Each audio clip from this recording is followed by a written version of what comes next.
El Papa León XIV acaba de referirse a la crisis en Venezuela, dice que se está imponiendo la diplomacia de la fuerza y dice que lo que pasa en Venezuela obedece también a la cultura del narcotráfico. Enrique Rodríguez.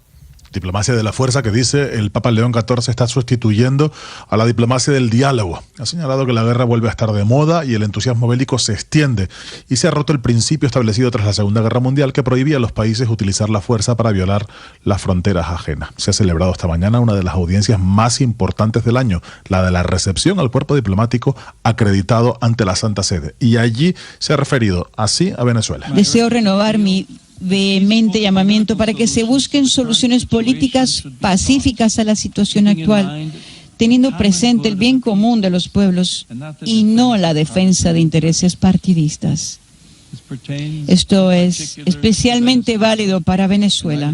Tras los recientes acontecimientos, renuevo mi llamamiento para que se respete la voluntad del pueblo venezolano y se trabaje por la protección de los derechos humanos y civiles de todos y por la construcción de un futuro de estabilidad y concordia, encontrando inspiración en el ejemplo de dos de sus hijos a quienes tuve la alegría de canonizar el pasado mes de octubre. Hablando del Papa León XIV, como bien decía Ricardo, esta mañana se habla mucho del Papa aquí en España porque la Conferencia Episcopal Española ha propuesto Madrid, Barcelona y las Islas Canarias como los 3 destinos clave que la Iglesia cree, la Iglesia española, insisto, debe visitar el Papa León XIV. No hay una confirmación oficial todavía de las fechas ni de si se va a producir este viaje, pero todo parece indicar que se produciría a inicios de junio. Los 3 destinos serían eso, Madrid, Barcelona y la isla de Gran Canaria. Y ese sería el destino de ese viaje que, insisto, por el momento no ha sido confirmado, aunque todo parece indicar que se producirá en esas circunstancias, Ricardo. Sorter Coordinadora. 8 años cambiando la logística. 8 años transformando la forma de llegar a tu hogar. 8 años de velocidad, precisión y confianza. Sorter, un sistema que revoluciona la manera de mover a Colombia. Clasificando, organizando y conectando para que cada envío llegue más rápido, más lejos, más seguro.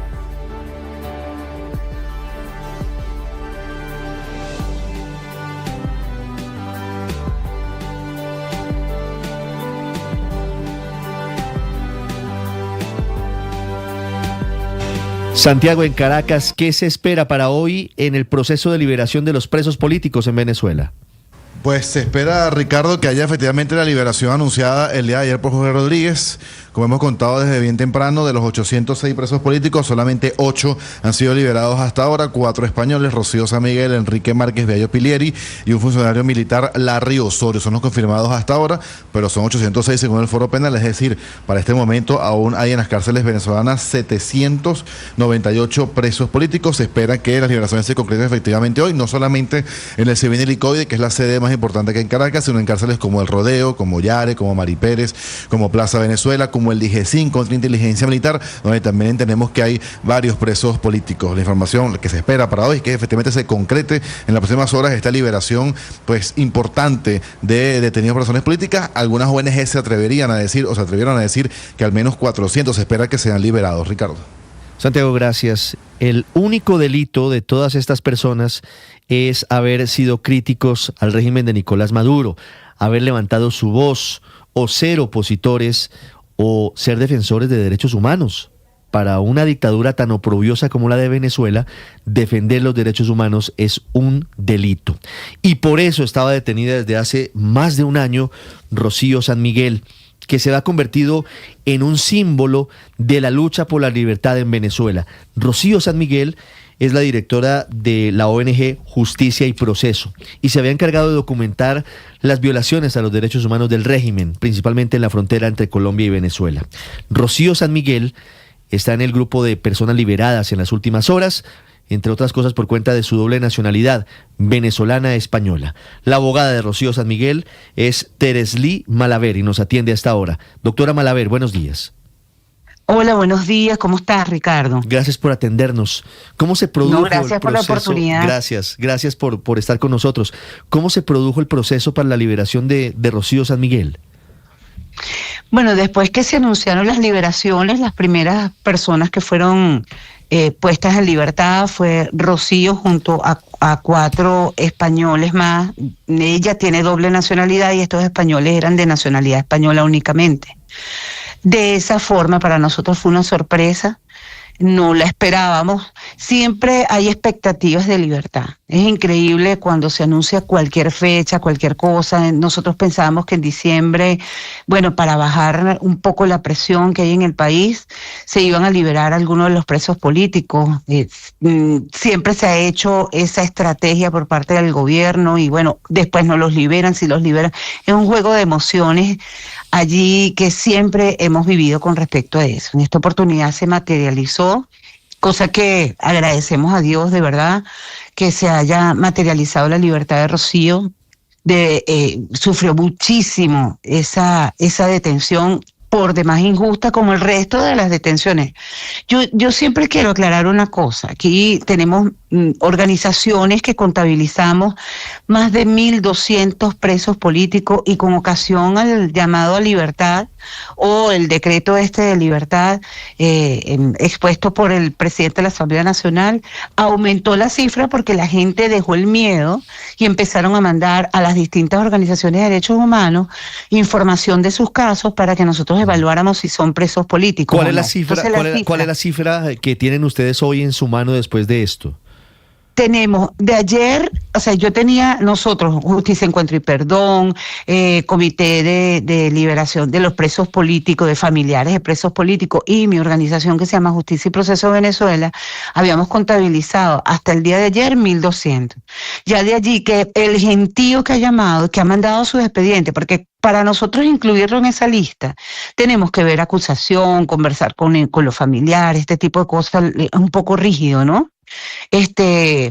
Y de allí tenemos 100 correos más que fueron más o menos atendidos por la premura y después cuando me dicen que sale Rocío ya dejamos ese trabajo y nos fuimos corriendo. O sea, vivimos como la opacidad es tan grande por parte del gobierno. Nunca se sabe de dónde van a salir, quiénes van a salir, nada, nunca se sabe. Siempre es...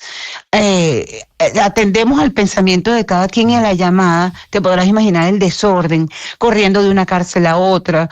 Ayer, por cierto, estábamos buscando a Juan Carlos Caguaripano, quien no ha salido, a quien representamos desde mi organización, pero además lo defendemos en los tribunales. No ha salido. Fíjate, se regó que estaba en libertad, después que estaba en el hospital militar, nos fuimos corriendo al hospital militar. O sea, ha sido un desorden. ¿Me habla usted de Caguaripano? De Juan Carlos Caguaripano. Sí, claro. Sí. Claro, esperamos que hoy salga efectivamente en libertad y que de verdad esté en las listas. O sea, te das cuenta que ayer estuve en el Rodeo 1, que es una cárcel, hablan del SEBIN, que estuvo en su época, fue terriblemente espantosa, no hay cárcel buena, pero esa era como un centro de tortura por quien era su director en el momento, ¿no? Y esas cosas, después que estuvo Michelle Bachelet, creo que fue una intervención de la oficina del alto comisionado, la cantidad de denuncias, nosotros los llamamos como que se pasan el testigo, ¿no? Y este testigo pasó a manos de la DGCIN. Entonces comenzaron las torturas en ese centro y actualmente hay muchos centros de detención. Entre estos podemos destacar el Rodeo 1, que es una cosa espantosa. O sea, de llegar a la puerta y los funcionarios enmascarados con seudónimos, no sabemos quién atiende, si son militares, si no lo son. ¿Todavía usan las máscaras de calavera? Sí, todavía. Bueno, las máscaras de calavera dentro de la cárcel no, pero sí máscaras que no te permiten solamente ojos y boca. Entonces tú nunca sabes con quién estás hablando, pero además los abogados también somos enmascarados cuando vamos a entrar. Qué barbaridad. Y los detenidos cuando nos los llevan a nosotros al área donde vamos a conversar también son enmascarados. Y vienen con 2 funcionarios armados y nosotros también del otro lado del vidrio con funcionarios. O sea, es una cosa de verdad que los relatos no pueden acabar. Pero bueno, dentro Doctora de todo Malavé, esto... quiero volver. Este relato me parece vital para quienes todavía hoy son bien pensantes o de pronto no tanto, y siguen defendiendo la dictadura de Venezuela, de Nicolás Maduro primero y ahora de Delcy Rodríguez. Pero volvamos a la historia de Rocío San Miguel. De Rocío, sí. A ustedes le notifican, les cuentan, va a ser liberada, y cómo se desarrolla el proceso, porque a diferencia de los otros casos, pareciera que aquí se desarrolla muy rápido. Sí, bueno, aquí se desarrolló rapidísimo, así iba a volver a ella, porque dentro de todo se materializó eso que nos colmó de alegría a todos. Yo creo que no hay persona aquí que no se haya alegrado por la trayectoria de Rocío, ¿no? Nada, nosotros como abogados, ella llamó a su hija, le permitieron o notificaron a Miranda del SEBIN que su mamá iba a salir.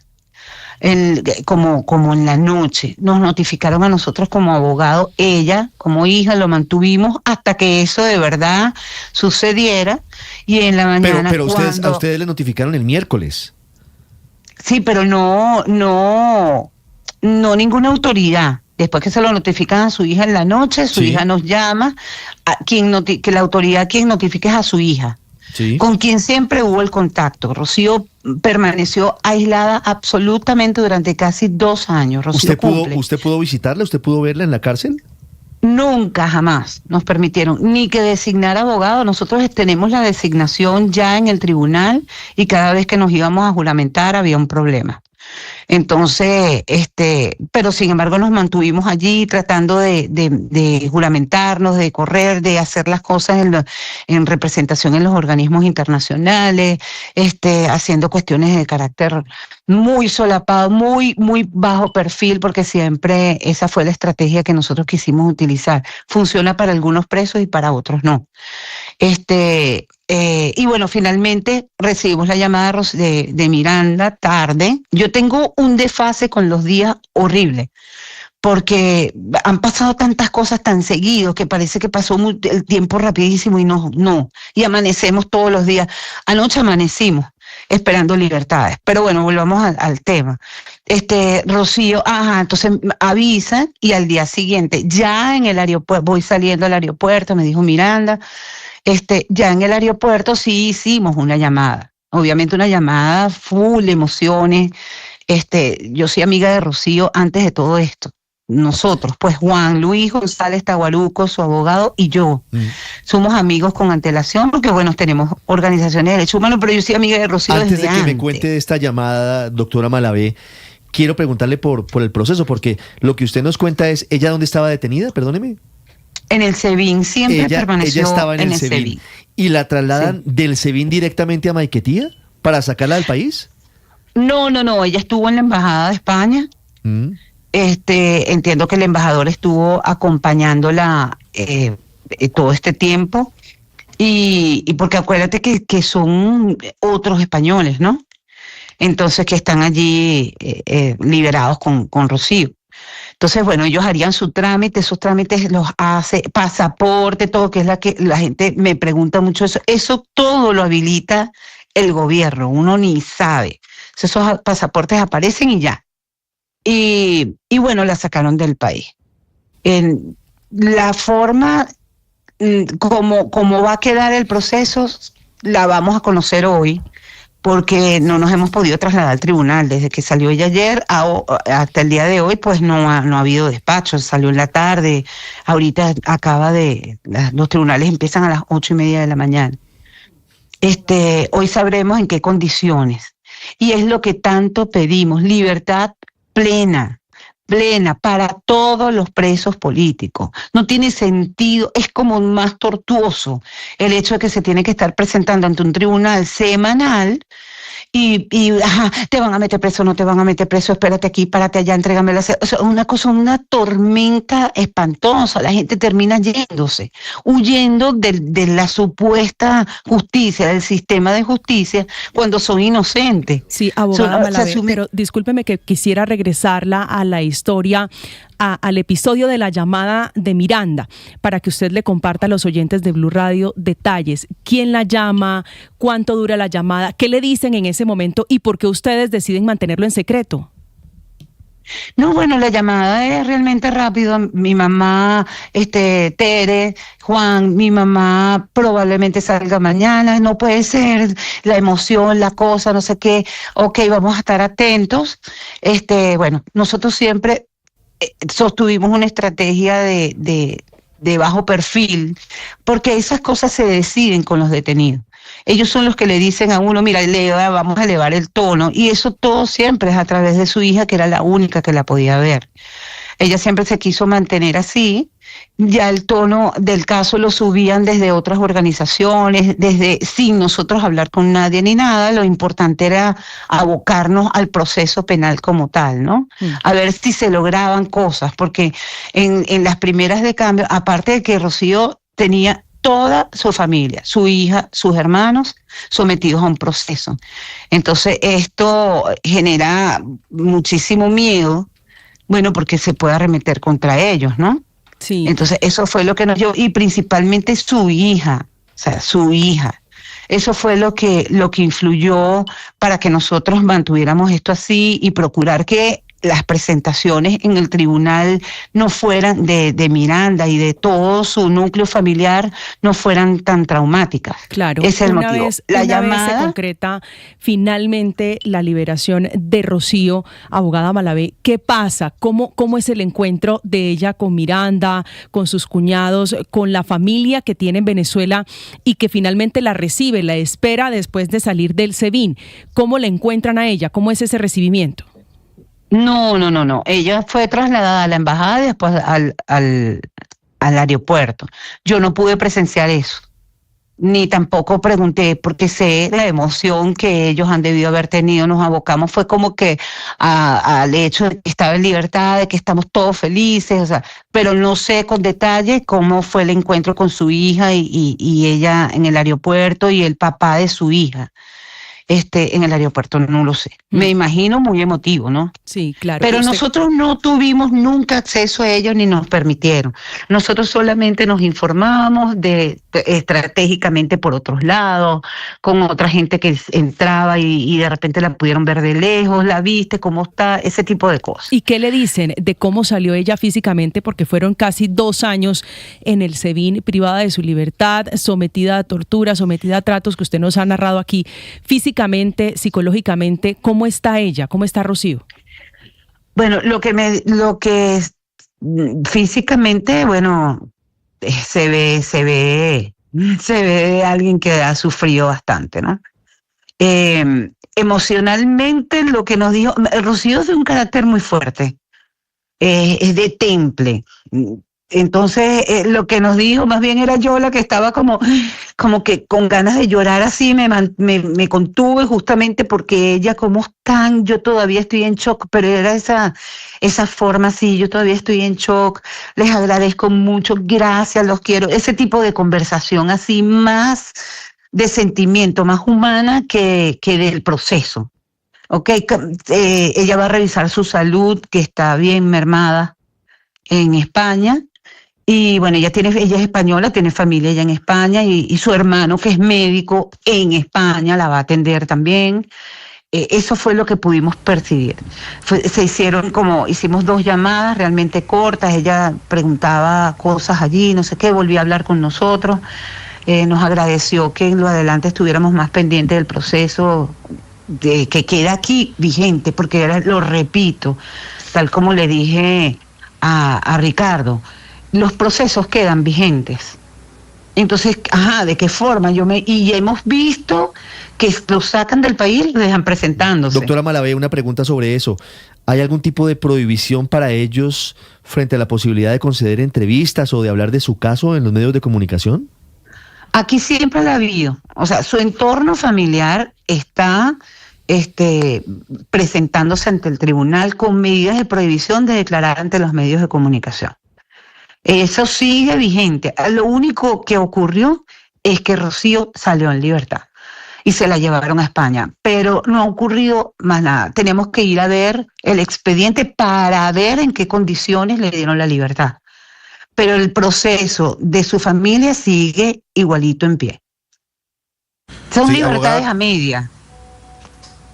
Sí, abogada Trejel, le pregunto desde Caracas un poco para saber cómo es el proceso, usted que debe conocer en base a su experiencia, cuando un preso político recibe la boleta de excarcelación o la orden de ser liberado, eso dentro de la cárcel, ¿cómo es ese proceso? ¿Depende de un funcionario? ¿Es rápido? ¿Es lento? ¿Llega una boleta? ¿Es simplemente una orden? ¿Es una llamada? Y se lo pregunto porque ya casi son 24 horas del anuncio de Jorge Rodríguez ayer de importantes liberaciones, de un número importante, y hasta ahora solamente hemos visto a 8 de 800, es decir, apenas 1%. ¿Hay un tipo de procedimiento burocrático dentro de la cárcel, dentro de la prisión, dentro de fiscalía, tribunales, una vez que se da esa orden política en este caso? Mira, han surgido, es que ellos lo manejan como ellos consideren. Nosotros hemos ido a notificarle a la juez, a decirle, doctora, mire, fulano está en libertad, ¿qué decidió? ¿Y qué? ¿Cuándo lo soltaron? Sí, mira, hasta ayer, no sé qué. Bueno, entonces es cuando hacen las decisiones. Es increíble y bueno, yo he sentido mucha satisfacción cuando voy, sí está libre, aquella juez férrea, perseguidora, ¿no? Tiene que inventar una boleta de excarcelación. Lo de Rocío no lo decide, es que, vamos a ver, estas liberaciones de presos políticos no lo deciden los tribunales. Tanto su detención como su liberación la decide el gobierno, la llave de los calabozos las tiene el gobierno, no los tribunales. Los jueces sencillamente decretan medidas privativas de libertad, condenan, no permiten las salidas, más nada, ellos cumplen con esa parte. Pero de resto, aquí hay personas, defendí un ciudadano italiano, Oreste Schiavo, que salió y estaba condenado a 30 años de prisión, y ya está en Italia. ¿Ok? Entonces esas cosas no las decide un juez, sino que las decide el gobierno.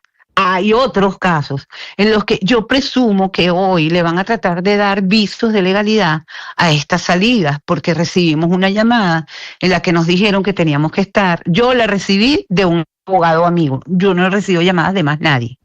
Que teníamos que estar, por ejemplo, el Rodeo, si tengo detenidos allá, porque va una comisión de fiscalía, defensoría, para ver cómo van a quedar esas libertades y que nos los entregan a nosotros. Hay cosas, por ejemplo, como Viallo y Márquez, que se los entregaron a su familia en Altamira y no tienen ni la boleta de excarcelación. Esto ya no se sigue por las normativas legales que existen en nuestro código. Esto es como ellos vayan viendo. También dentro de la cárcel, por ejemplo, hay trámites administrativos que sé que se cumplen rigurosamente en el SEBIN, en el sentido que les hacen exámenes, su reconocimiento médico físico, firman algunas cosas y después que les llega las boletas de excarcelación a ellos, porque no se la entregan a los detenidos, sino a los funcionarios. Bueno, entonces ahora sí van a salir. Ese tipo de cosas así, pero eso varía dependiendo de la cárcel, de los trámites internos administrativos. Doctora Malavé, de las personas que han sido liberadas, en su mayoría son extranjeros o tienen doble nacionalidad. ¿Cree usted que ahí hay un patrón, que hay una decisión de parte del régimen? Sí, su mayoría son extranjeros, de los que han salido hasta ahorita.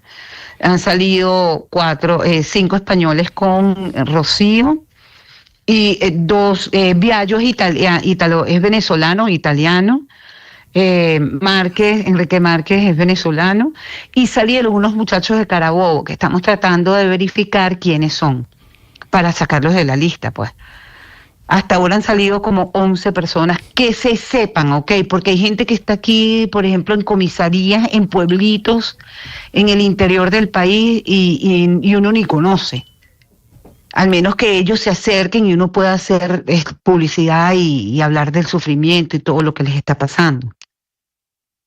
Sí, y es que es clarísimo, de 11 excarcelados, 6 o son extranjeros o tienen doble nacionalidad, y evidentemente allí hay lamentablemente un trato discriminatorio de la dictadura entre quienes o son extranjeros o tienen doble nacionalidad y quienes son venezolanos. Doctora Malavé, yo quisiera hacerle una última pregunta.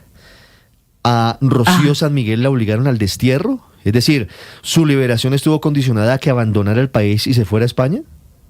Eso es precisamente lo que hoy vamos a verificar. Ella no ha podido, la reunión que tenemos cuando llegue a España, y yo creo que me está llamando en este momento. Yo voy a tener que colgar. Por supuesto, no nos faltaba. Sí. Primero lo primero, decimos en grupal. Colombia, ni más faltaba. Doctora Malavé, le agradezco les mando mucho. un abrazo grandísimo. Ok, bueno, Igualmente, estoy a la y orden por para otra favor, entrevista. saludos y un abrazo a la gran Rocío San Miguel, que es una heroína defensora de los derechos humanos y merece todos los homenajes. Seguro que sí. Un abrazo grandote y gracias por estar pendiente. 7:14 minutos, Felipe.